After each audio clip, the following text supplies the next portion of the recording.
الله فلا مضل له ومن يضلل فلا هادي له وأشهد أن لا إله إلا الله وأشهد أن محمدا عبده ورسوله أرسله بالحق بشيرا ونذيرا وصلى الله تعالى على خير خلقه محمد وآله وأصحابه أجمعين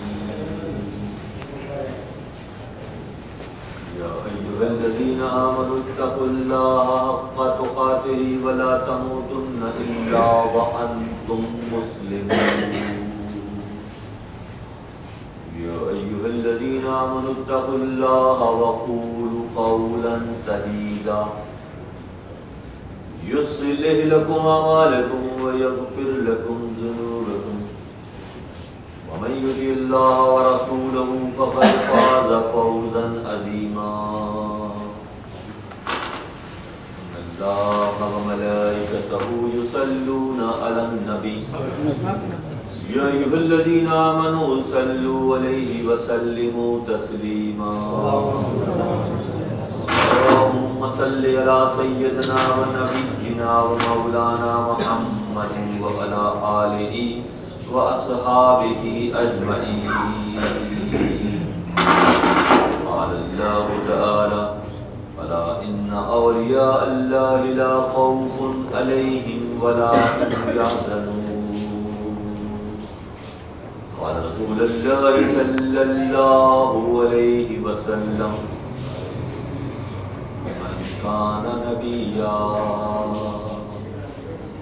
من كان نبيا وآدم بين الماء والطين يا سيد الجمال يا سيد البشر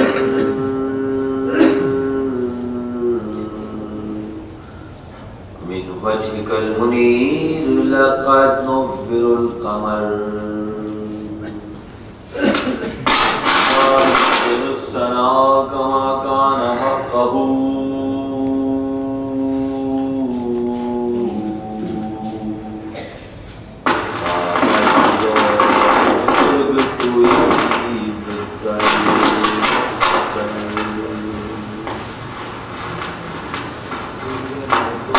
دریا سریام چل رہا ہے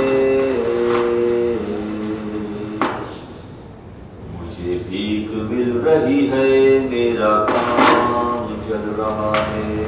میرے دل کی دھڑکنوں میں ہے شریک نام تیرا اسی نام کی بدولت میرا کام چل رہا ہے کیونکہ نام کوئی کام بگڑنے نہیں دیتا بگڑے ہی بناتا ہے فقط نام محمد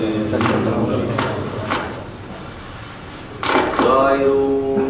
آؤ شہنشاہ کا روضہ دیکھو کعبہ تو دیکھ چکے اب کعبے کا کعبہ دیکھو کعبہ وہ ہے جس سے سجدہ ہر خاتون کرے حبیب وہ ہیں جنہیں کعبہ بھی جھک کر سلام کرے خوشا مسجد و منبر و خانقاہ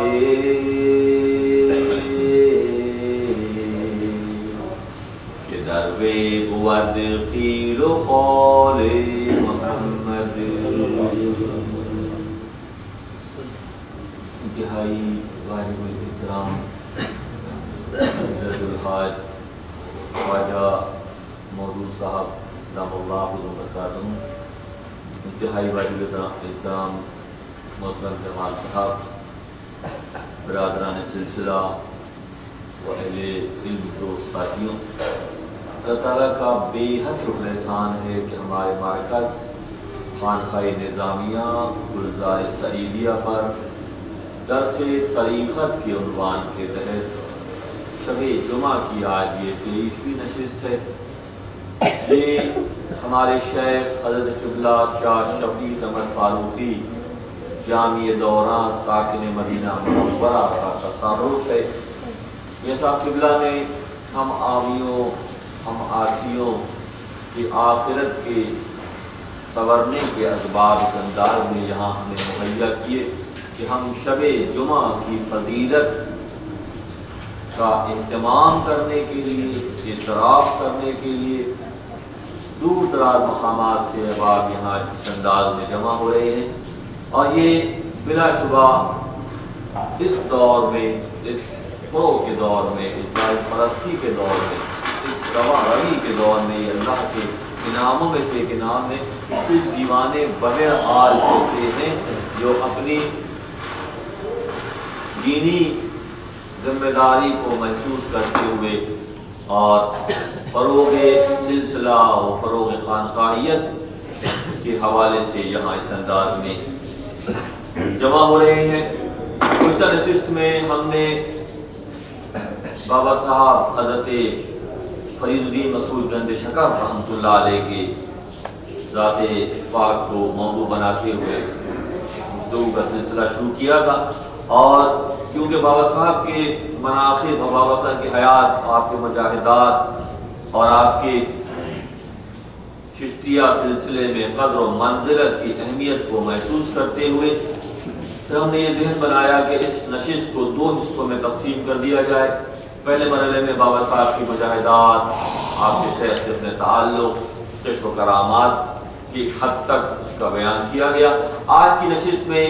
آج کے پاک پتن شریف میں قیام اور پاک پتن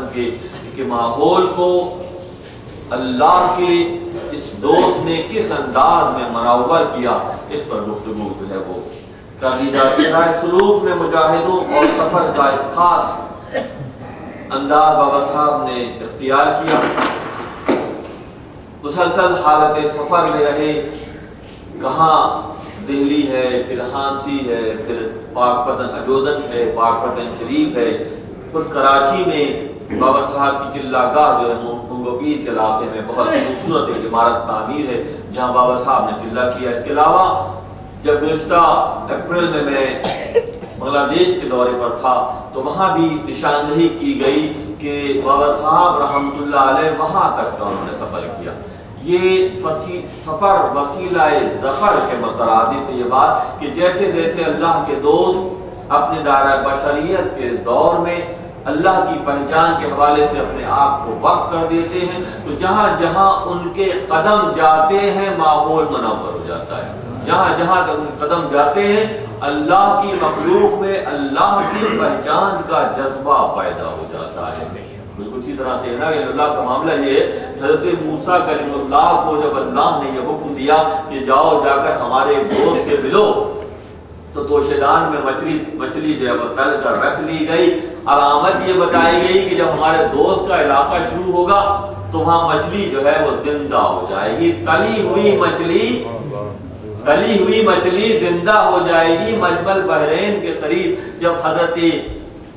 خضر علیہ السلام کا علاقہ شروع ہوا تو وہ توشیدان سے مچھلی اچھل کر جو ہے پانی میں چلی گئی، اور یہ علامت قرار پائی جب اللہ کے دوستوں کا علاقہ شروع ہوتا ہے تو منظرنامہ بدل جاتا ہے۔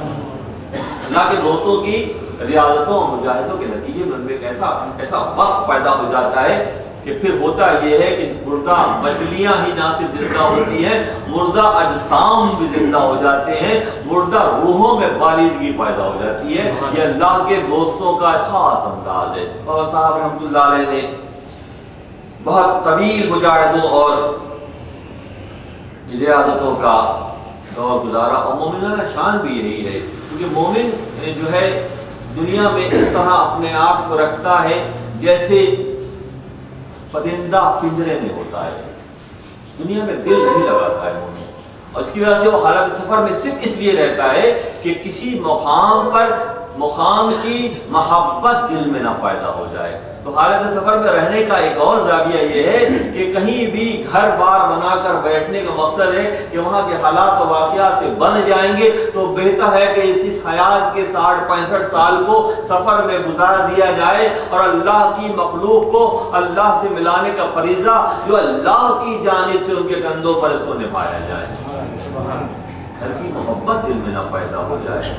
تو دیکھیں یہ نشست ہے تربیت کی۔ بہت سی باتیں نہیں بھی کی جائیں تو سمجھ میں آتی ہے کہ جو طریقہ اللہ نے اختیار کیا وہی طریقہ اللہ کی بارگاہ میں مقبول ہے۔ صراط الذین انعمت علیہم، کہ اللہ کے انعام یافتہ لوگوں کا تذکرہ کرنے کا بنیادی مقصد یہ ہے کہ ان کے انداز میں فکر کو اختیار کر کے اللہ سے قربت کا فریضہ انجام دیا جائے۔ یہ اللہ کا خاص انعام ہے، ورنہ دنیا کا معاملہ یہ ہے کہ دنیا کے بارے میں قرآن میں بھی آیا کہ متاع الغرور ہے، یہ دھوکے کی جگہ ہے۔ متاع جو ہے عربی میں پونجی کو کہتے ہیں، پونجی کو کہتے ہیں۔ علامہ اقبال نے کہا کہ متاع بے بہا ہے سوز و ساز و آرزو مندی۔ علامہ اقبال کی جو متاع ہے، پونجی ہے، وہ کیا ہے؟ سوز و ساز و آرزو مندی، مقام بندگی دے کر نلو شان خداوندی، کہ یہ عاجزی و انکساری و خود سپردگی یہی میری متاع ہے، اور یہ میں دے کر مقام بندگی نہ دوں چاہے مقام خداوندی بھی نہ مل جائے۔ عاجزی میں، انکساری میں، عبدیت کا تقاضا یہی ہے۔ متاع کے حوالے سے ایک صاحب کو اہل علم ایک شخصیت میں شوق پیدا ہوا کہ دیکھیں متاع آخر میں ہے کیا، پونجی ہے تو کس قسم کی پونجی ہے؟ اور اللہ قرآن میں متاع جو ہے وہ غرور کی جگہ اور جس کی کوئی حیثیت نہیں ہے۔ ایک اور حدیث مبارکہ ہے کہ الدنیا جیفتن و طالبها کلاب، کہ دنیا کی مثال مردار کی سی ہے اور اس کے طلب کرنے والے کی مثال کتے کی مانند ہے۔ دنیا کو اس انداز میں، اس انداز میں اللہ کے دوستوں نے دیکھا تو اس بشری روپ میں رہنے کے باوجود عرفان و آگہی کی تمام تر منزلیں انہوں نے طے کر لی، اور پھر وہ مومنانہ شان پیدا ہوئی کہ تخا فراست المومن، فرمایا کہ مومن کی فراست، مومن کی دوربینی،